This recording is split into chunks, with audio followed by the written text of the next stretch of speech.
From jacks to marbles to three-card games, most of us enjoyed a little hiding out at school to sneak in some of these games. Well, maybe not most of us. But what used to be an innocent pastime, though illegal during school time, has now escalated to a gambling problem amongst the underage in Jamaica. To explore this further, program's manager of addiction, counseling and support services, Mr. Richard Henry, who is my very good friend, is with us this morning. Hey, Richie, how are you? Morning. Morning. I am good. Thank you guys for having me. Yeah, our pleasure. Are we talking about something new here that you didn't see before? Is this something that's just jumping up at us, or has it escalated, the word I use, to a point that we need to take a serious look at it? What's going on? I wouldn't say it has escalated. But these are issues that we have known of before. I mean, the last time we did a study was way back in 2007, and it spoke to the fact that 1 in 5 Jamaican students was at risk for or had developed a gambling-related issue. And that's about 20%. I mean, we have a commitment from our funder, the BGLC, to do another study, hopefully this year, on adolescent gambling, and we look forward to doing that. But we assume that things have remained the same. Gambling has certainly increased in terms of legal gambling in Jamaica, and so there's a lot more advertisements, etc., and an intensification of the environment. So we want to make sure that we provide the sort of support that young people need, and add to that, we get calls regularly from schools about gambling-related issues with students. I want to clarify when we say gambling related, Richard, because when we're in school, gambling for us meant one bun and cheese or a box juice. It was, it wasn't anything, I believe, to where it is now. So explain to the viewers when you say there's a gambling issue. But you see, that moves beautifully into what we want to talk about. Good. One of the issues coming out of the study that we did was that young people did not realize that gambling just does not deal with money. Right. It is anything of value. Mm-hmm. And so there are a lot of young people who are involved with gambling activity, and because it does not include money, they think it's not gambling, and that's not true at all, because it then escalates and moves from something of value to the place where it is now money. And a lot of young people, the earlier that they start gambling, they take that gambling behavior into adulthood as well. Mm-hmm. Boys and girls? Yes, but of course we know it's primarily males. Kingston? Rural? We would like to assume that it's island-wide, the sort of activity and practice. And of course, the schools that we deal with primarily are in Kingston, but we do travel and do our prevention work island-wide. But as I say, we're hoping later this year to be able to do a more comprehensive study to be able to complement our prevention efforts. Yeah, right now. What are the schools saying, Richard? Is this happening at lunchtime? They're coming out of class and doing this? What are the schools saying? Yeah, and so we have had even videos sent to us from guidance counselors with students who are not in class, who have found areas within the school compound to be able to get involved with gambling type of activities. And there's a security guard who is coming to break it up. Kids are running all over the place. And so we know that it happens as well during the course of the school day. And I mean, one of the issues that comes out of, or the consequences of underage gambling, is that youngsters are truant. They're not in class. And if it is that you miss a class, there are youngsters who are missing entire school days because they're off gambling. I'm looking at this and it says the most common underage gambling activities seen in schools were playing dice, cards, games of chance, bingo, and online gambling. How much do the adults come to bear on this type of habit that the children are now developing? Well, again, one of the correlations with underage gambling is some of these youngsters have adults in their family who gamble. Right. I mean, we have to recognize now that Jamaican students or Jamaican young people live in an era of the most legalized and socially acceptable gambling in our history.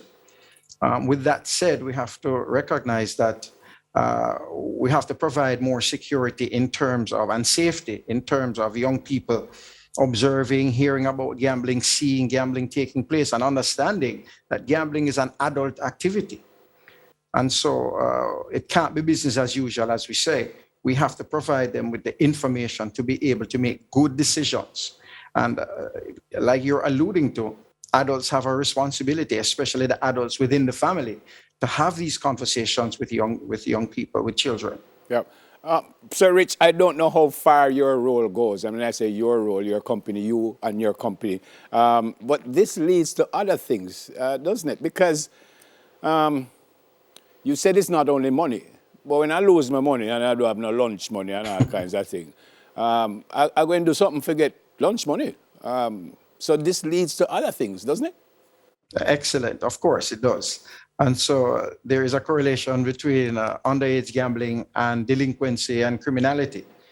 Not necessarily taking place in the school, but young people are under the age of 18 don't generally have jobs. And so if they're gambling, how will they get money?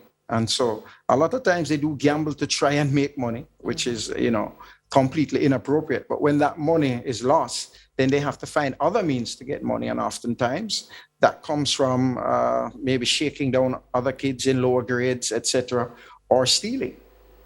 Wow. Yeah. Wow. So, for the viewers who are watching, I mean, I know a child that I think may have a how do I identify that there is a gambling issue? Because when I look at the word addiction sometimes, and I want to know, when is it addiction versus when it's just a practice that somebody can, they do very regularly. So the gambling, for example, how do I know that it's a problem with a child so I can step in? So we're talking about the age-old discussion of whether it's an addiction or a habit. Yes. So what we would like to do is to head that off before it gets to an addiction. Okay. And so there are some very, simple warning signs. Now, it doesn't mean that if the child is stealing, it's overwhelmingly that they're gambling. But it is a cue for the parent to get very concerned and begin to have a greater level of supervision and conversation with the child. It's also about selling personal property to be able to get money. Most importantly, if you find your child with gambling-related paraphernalia, so you're going through the pockets before you wash clothes and there you find a dice, that's an issue, because there has to be an explanation of why do you have this in your pocket. Same thing if you find a card pack, etc. Those are cues that you don't really want to miss.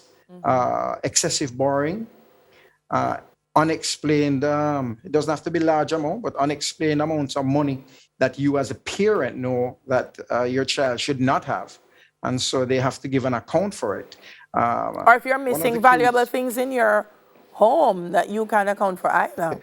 Most definitely. Excellent. So those are some of the cues. And of course, let's not miss out online gambling, because on some sites, young people are able to just click a button that asks, are you 18? And they say yes, and they're off to the races.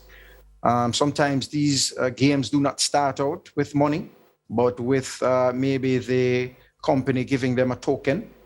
And after they've played for a period of time, something comes up on the screen that says, well, imagine if this was your money. How would you like to play for money? Yep. And so with that said, parents need to be very inquisitive about the sites that their children go on. Yep. And so children might be saying, it's not, I have no privacy. Well, we live in an era now where supervision is very, very important. Yep. Richard, as we come to the end of the interview, you said there's an increased interest in sports betting. How can a minor go bet on a basketball game or a football game? How that work?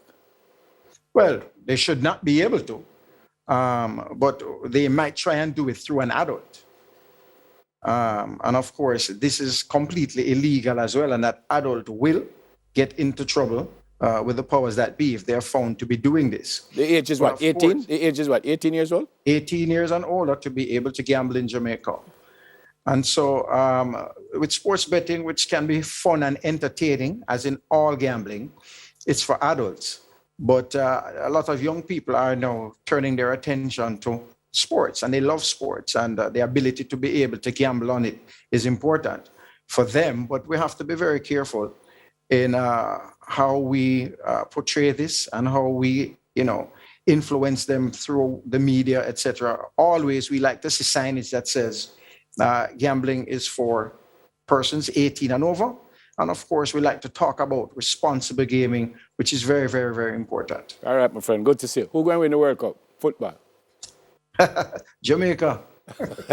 All right, serious thing now. Oh, Well, of course, I like Brazil, so let's see how Oh, Lord, that will Richard. turn out. Really? is a French person. Good to see you, my friend. Program manager of Addiction Counseling and Support Services at Rise Life Management. Okay, then. That means I must hurry up and talk. Richard Henry. All right, we'll soon come.